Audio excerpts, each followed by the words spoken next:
اچھا، میں آپ لوگوں کو ایک کسی کی رائٹنگ اس نے استاد کے حوالے سے لکھی ہوئی ہے، بہت اچھی لگتی ہے مجھے، اور آج کے ہمارے اس لیسن سے اس کا کچھ تعلق بھی مجھے لگتا ہے، تو میرا دل ہے میں آپ لوگوں کے ساتھ شیئر کروں۔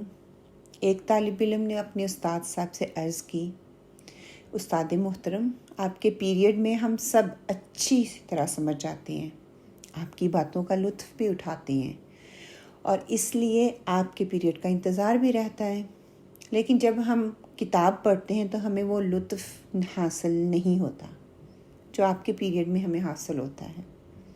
استاد صاحب نے فرمایا، شہد کی مکھی شہد کیسے بناتی ہے؟ طالب علم نے جواب دیا، پھولوں کے رس سے۔ استاد صاحب نے پوچھا، اگر تم پھولوں کو یوں ہی کھا لو تو اس کا ذائقہ کیسا ہوگا؟ طالب علم نے جواب دیا، کڑوا ہوگا۔ استاد صاحب نے فرمایا، اے میرے بیٹے، درس و تدریس کا شعبہ بھی شہد کی مکھی کی کام کی طرح ہوتا ہے۔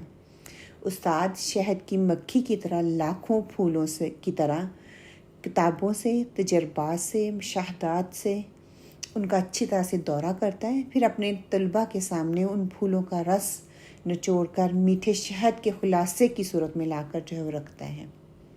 اللہ تعالیٰ ہر اس شخص کی حفاظت فرمائے جو انبیاء کے اس کام سے تعلق رکھتا ہے۔ ہمارے ہر استاد اور استانی کے لیے سلامتی ہو۔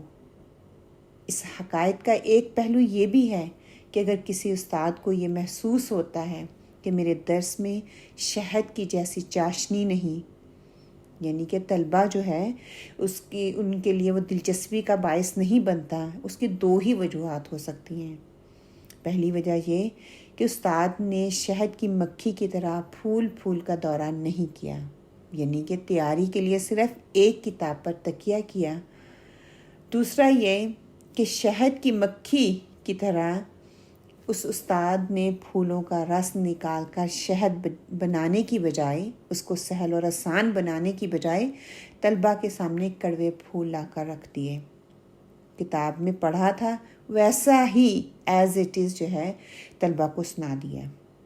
اگر اس میں طلبہ کے ذہنوں کے مطابق مثالیں شامل ہوتی، تختہ سیاہ پر یا دیگر تعلیمی آلات سے مدد لی جاتی، مناسب سرگرمیوں کا انتخاب کیا جاتا، تو اس سے محنت کا نتیجہ میٹھے شہد کی صورت سے نکلتا۔